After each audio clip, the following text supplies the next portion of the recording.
Thank you for tuning in to our project Aural Bytes, a musical omakase. The term omakase is commonly used in Japanese cuisine and it translates to, I will leave it up to you. Applying this concept, Ko will not only be presenting 15 new pieces by 5 prominent Singaporean composers, but we will also be working closely with these composers to create the best program for you, our listeners. Along with these new commissions are designs and videos by local designer and video director Melissa Lim. This project is supported by the National Arts Council. Each of these short pieces will draw inspiration from the different ethnic musical styles found in Singapore and expressed through the unique musical language of each of our collaborating composers. Instructions on when and what to do while listening to the music will be provided for a complete experience. However, this participation is purely at your own discretion. Please feel free to enjoy the music just the way you prefer it.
Hi everyone, in this live stream we will be talking to Emily Cole. Emily is a Singaporean composer and double bassist based in Atlanta. Her music reimagines everyday experiences by sonically expounding tiny oft-forgotten details. In addition to writing acoustic and electronic concert music, she enjoys collaborating with other creatives in projects where sound plays an important role. So hi Emily, how are you? Hello, I'm doing very well. Thanks for asking. How's everyone? Yeah, we're doing really great here. So, is there anything you'd like to add to your introduction? If I missed anything out? I guess the most obvious thing to add would be like maybe now I can say I'm a foodie. Like I'm quite unabashed to just say that I'm a foodie because a lot of the pieces that I've been working on in the past, I don't know, 3 years or so has been inspired by food, including the 3 that I wrote for you all. So yeah, maybe add that to the bio now. Could you also maybe briefly introduce the 3 pieces that you wrote for us? Yeah, so the 3 pieces I wrote for you was kind of like Singaporean fusion with other cultures. So the first one I wrote was a chicken satay kind of rap, or rather it was inspired by a chicken satay rap. And then the second one was inspired by Bakkwa sausage roll that is in a like rice burger kind of thing. And then the last one was actually a stack of latkes and with curry sauce and everything. So yeah, it's all little bites of food that fits the omakase theme, I would say, quite well. So those were the 3 pieces that I wrote for you all. So Emily, could you tell us a little bit about your influences and what is your creative process like when you write music? So I think the influences for me is quite varied. Like for example, in these works, it was food and the sounds of food, which is something that I've been exploring more since the pandemic happened. Since I've been cooking all my meals at home, there's not much thing else I can really get inspired from if I don't find all these like everyday things that I do inspiring. So these are food is one thing, and I would say art is another thing. Like I've been enjoying painting and building stuff around the house, and also just like art stuff. So those are easy things to be inspired by. And then another things I'm really inspired by is also languages. I've been recently digging into a lot of Teochew music, and in the process also digging into the Teochew dialect and the intonations of these dialects. So those are some of the more recent inspirations. And what was your second question? What is your creative process like? Oh, yeah, that's a harder question, I think, because every piece is different. So sometimes I start at the beginning, sometimes I start at the end. But usually there's a pre-compositional process where I sit down and basically write a lot of notes about what I want to hear, what I want to, imagine. I want people to imagine, and then I, you know, fit it together like a little bit of a jigsaw puzzle to figure out the larger shape or the smaller details. So yeah, sometimes this is done in a visual manner where it's like a mind map or kind of like a graphic score kind of thing, and then like I realize my own graphic score, and then other times I just like write from the beginning to the end, and then that's it. So yeah, there's a lot of variety in terms of creative process, but usually there's some sort of a germ somewhere in the piece. And with that, right, with the process of writing these three pieces for us, was there some sort of relationship through this process as well? Yeah, so I think the relationship in these three pieces was that when I was imagining these three pieces, I actually wrote out the recipes for each of these pieces. And, you know, Emily's style recipe doesn't really work as a recipe for most people. It's just like I write down the ingredients, I kind of know what I want to do, and it's just there.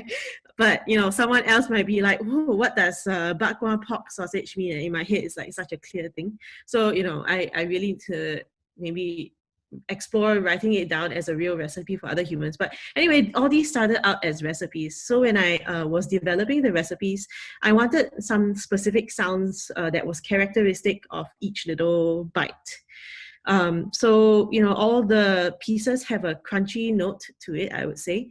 Like, you know, the chicken satay has this like pickled red onions in it, and it's very zingy, it's very crunchy. And there are different kinds of crunches in each of these pieces. So the Bakkwa sausage crunch actually comes from the jicama, which is, you know, is a raw vegetable. It's like, you know, a different kind of crunch from, say, a pickled onion. And then the last, the Latke piece, the Latke itself is the crunchy bit with the green apple. So like, you know, there's a certain sound in each of these three pieces that are, I would say, on the surface similar, like short, staccato-y kind of sounds. But in the context of the piece, I change it up quite a bit. Right, so in the first piece, that crunch comes from the, you know, making like T sounds into your instruments, for example, and I hear that in my head. And then in the second piece, there's a lot of like tongue rams and so on. So, you know, stuff like that, to me, connects these three pieces together orally as well as sonically. But I think individual pieces wise, it's also very contained. So you don't really see a lot of cross-pollination between these, I would say, crunchy sounds. And out of curiosity, which is the dish that you most want to have right now? Or have you made any of these dishes actually? So actually I have. I Really? started making the chicken satay. Yeah, I made the chicken satay one, but I didn't post on Instagram because it looks quite ugly. Yeah. The chicken satay didn't stick to the stick very well. So it stuck more to the grill. So it's quite ugly. But anyways, I did make that one, and I thought it tastes pretty good because I think pineapple was on sale that week or something else, you know. So yeah, so I've made some of these dishes. I think the one that I'm most excited to make will be the Latke one. Recently I've been very, I would say, into potatoes, because, like, you know, it's a very humble spun kind of thing. It's like one of the cheapest foods, but it also can exist in so many different ways, and it's a flavor sucker. Like, you throw it in any stew and it sucks out the flavor of stew. You bake it or you fry it, it's just like a completely different taste. So I think that's the one I'm most interested in making, because I think that's also the one with multiple layers of crunch. Like the Latke itself is a fried potato pancake, right? So it's crunchy. And then you layer on these green apple slices, which is also crunchy. And yeah, I just like am curious to see how all of that comes together. Is it going to be too noisy in my head when I'm eating it? I don't know yet. So Hanukkah is coming soon in about maybe 2 or 3 weeks. So that's when all the Jewish people, which my husband is one, eats fried potatoes a lot.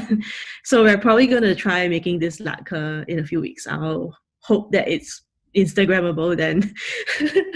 Please do. Yeah, And actually, a lot of delicious food actually don't look so presentable anyway. Yes, like char kway, right? Char kway is like one of the best, like my favorite food of all time, and it just looks awful. And it was just like this black mound, and then the only thing to make it nicer is like sprinkle some spring onions on it. But yeah, I completely agree that some of the best food in the world is just not very pretty or Instagrammable, but it's still good food.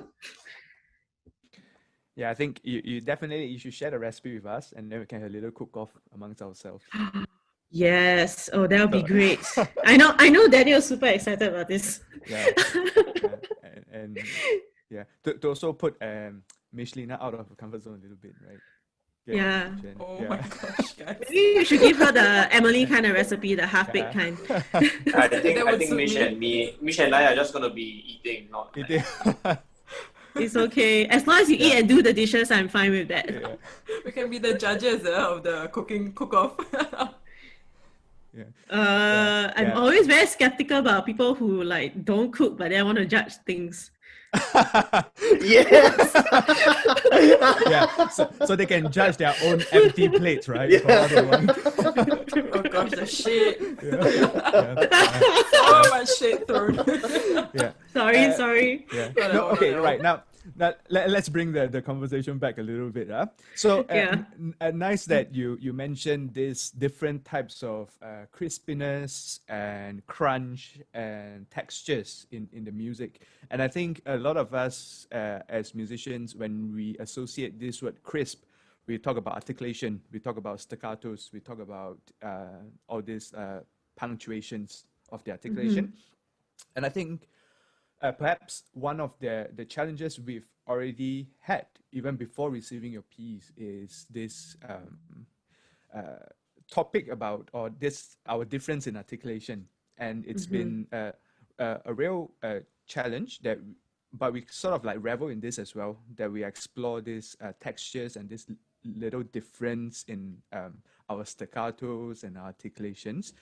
And yeah, I think this has been quite, apart from this, this articulation challenges, there's another thing that there's about the dynamics of your music, where you're very prescriptive of the balance, right? So the layerings of the pianos against MPs and MFs are really quite clear, and we have to be really aware and do as accordingly.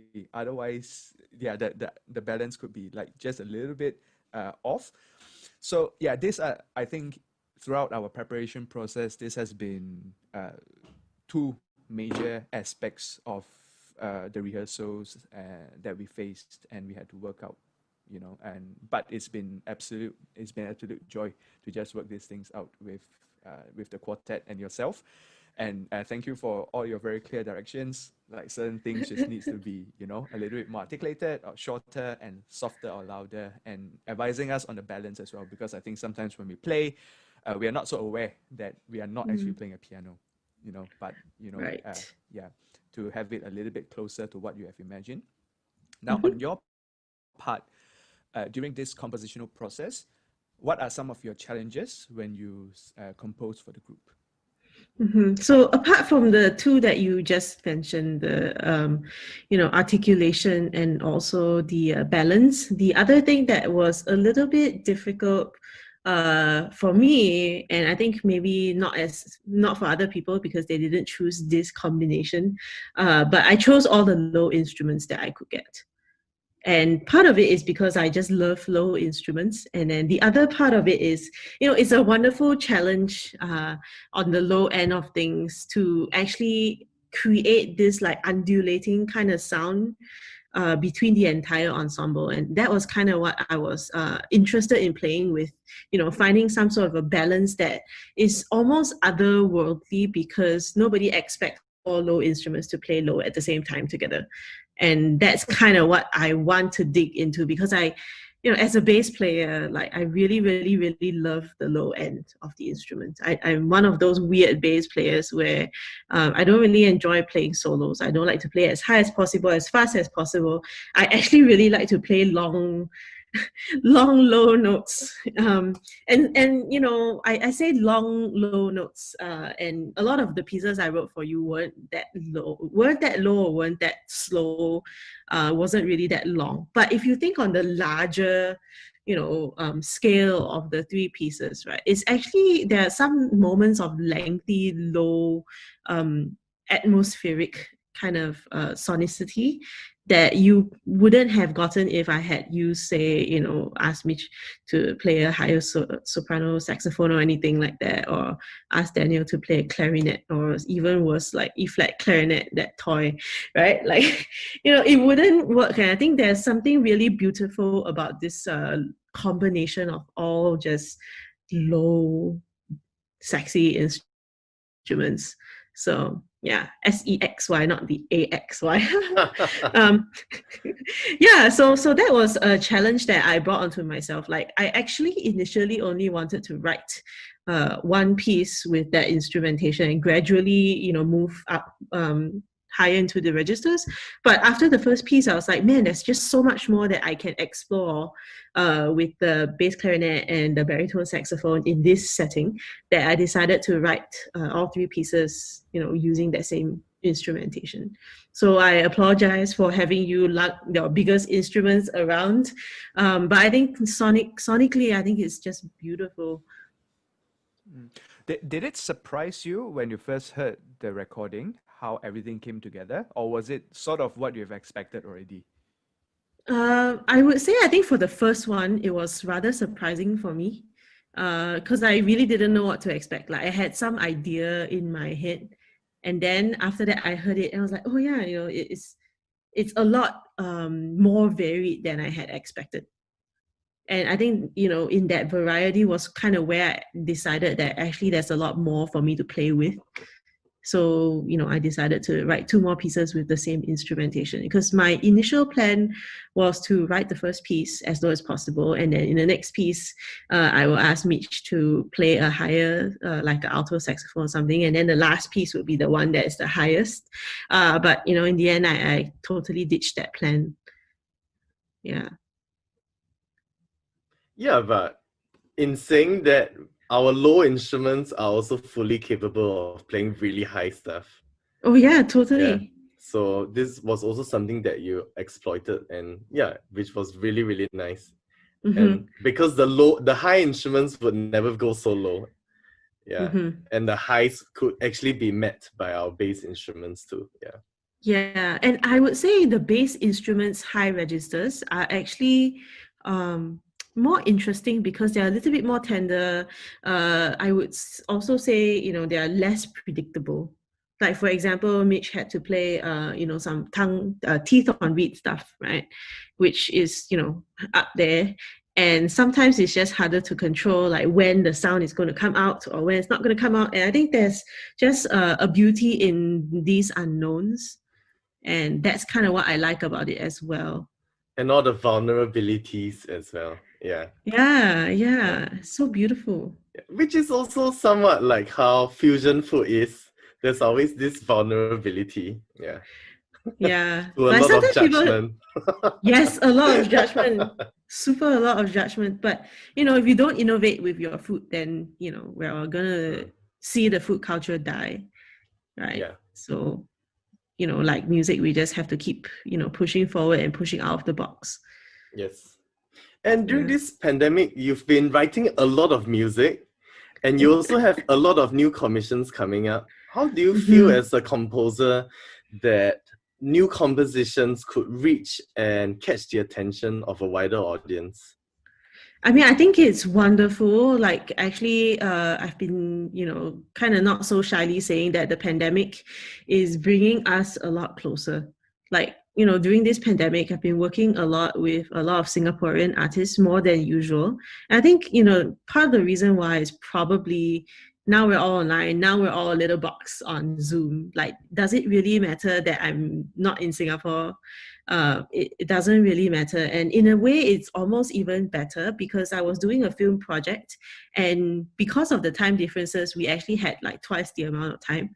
So they finish filming, they send me everything, they go to sleep. And while they're sleeping, I do my work, I send it over back to them, then I go to sleep. Then the next morning I wake up, hey, there's a bunch of comments coming back. It's really like even better than being in Singapore in the same time zone because we have just extra time. I mean, it really depends from project to project, but it makes me very happy that being forced online has pushed a lot of us to explore different ways of presenting our music and also explore different ways of interacting with audiences. One of the things I love most about concerts these days is the live chat function. Like previously, if I were in a concert, I will have to remember all the things that I wanted to say to the composer or whatever, and then find the composer to tell them. But now I can just live chat it. It doesn't really change the concert experience if you're listening to anything, but it really makes us audiences feel connected with one another and also with the composer or the presenter if they're there to interact with the live chat. So I think that's one of my most favorite things about virtual concerts today, is that there's that element of being more closely connected. And then with a lot of what we do online, there's also the other aspect, right? The social media and publicity aspect. So nowadays, I feel that because everything else is online, we have a shared market space that we need to capture audiences from. We're showing a lot more of the behind the scenes, right? Like you're rehearsing and then you have a vlog, and it's like wonderful because now I know what, if I wanted to be a professional, I don't know, euphonium player, right, then I can go and see what you guys are doing and be like, oh, this is the life of a professional musician. Am I really up for that? I think that's super interesting. And when I was younger, I wished that we knew this was what being a professional musician is like, because the only thing I knew was my teacher plays in SSO, and then after SSO rehearsal, he comes and teach me. And that's all I knew about any sort of music making professionally in Singapore. So, that kind of behind the scenes as a composer, as a performer, as a professional teacher or whatever, is super important, I think, in the engagement of audiences and also just learning about what other people do. So yeah, those are things that I appreciate a lot and just hope that will continue when we get out of this pandemic, which in Singapore is soon, hopefully. Yeah, and also a lot of the audiences, they never see all the hard work we have to do. They only see us on stage for that 3 minutes.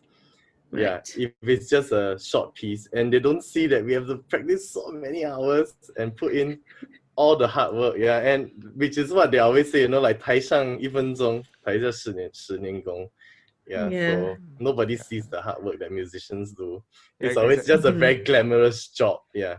Yeah. Yeah, and I absolutely agree with Daniel on that point, right? That it is like people think that it's glamorous, right? That we are always seen performing, but I think people should also understand that when we first get together and read a new piece, it don't sound that good. And sometimes it's the piece, right? No. Yeah, but it's all work in progress, isn't it? And yeah, it's something that, because we're so used to having like proper recordings and professional recordings done, when we see things that are digital, there's this relationship that it is perfection, it is like spotless, it is perfect.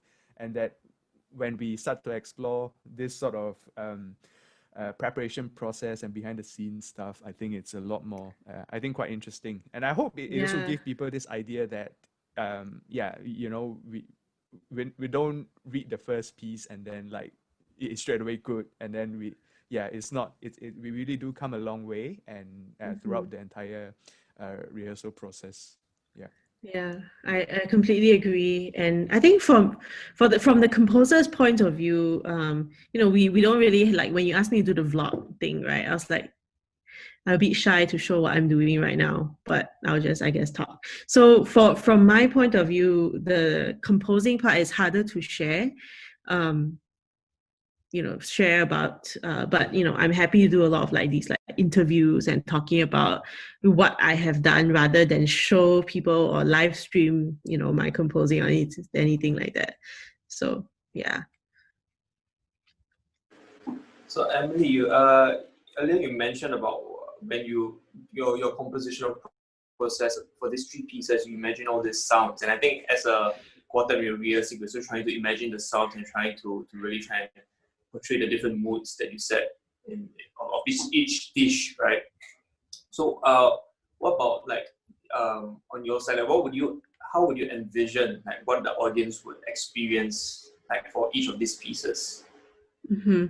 Yeah, I think that's a really good question. And for me, I think, ideally, if I could have a situation where I set the audience down and give them this one bite or one spoonful kind of thing just before the piece starts. Like, I think that would be the most ideal situation for these three pieces. Obviously, that's not going to happen, or at least not now. So I would love for the audience to imagine themselves eating this while they're listening to it. And, the score has a lot of descriptions with each section of what is focusing on. And I'm hoping that, the audience will get that either as part of the recording or as part of their imagination. Because if I can show them like this is all the stuff that goes into your, Bakkwa burger or something, then it's quite easy to imagine some of these flavors or sounds, I think, because they're all very loud kind of foods. Like you bite into it, you can hear the food. It's not like char kway where it's like super soft and like gooey and kind of thing. Like all the ingredients in these three pieces are like I said before, very crunchy. It has like a sonicity to them. So I think, it'll be hopefully easier for audiences to imagine the food. Plus, it's a very Singaporean pastime to eat, right? So hopefully these are not going to be super, I guess, super different foods for them, because like satay, we all know what satay tastes like, and even if you don't really know some of the other ingredients, like at least you have an idea of like, oh yeah, satay usually comes with this peanut sauce and like cucumber. You can imagine that already. Same with the Bakkwa, and like maybe the last one is a bit weirder, like the Latke with the curry sauce on it, but at least we all know what curry sauce is, right? So there's some aspects of relatability in each of these three food wise, and hopefully that would translate into the music. Yeah, thank you for that. I also actually we did talk about in the future having a concert where we might be able to collaborate with a chef to do like their renditions of these dishes, and then the audience can actually have these dishes while we play the pieces. Yeah, so that's definitely something I think we will look into. Yeah, I'd be happy to be the chef as well. Yeah, and then there's a bit of like audience participation as well. They can just bite into the food as hard as they can. So as we play, there are some crunches or crunchy sounds coming from the audience, right? Yeah, we can sample the audience and have it on loop as well. Yeah. And that's I'm a great getting idea. really hungry with all these conversations.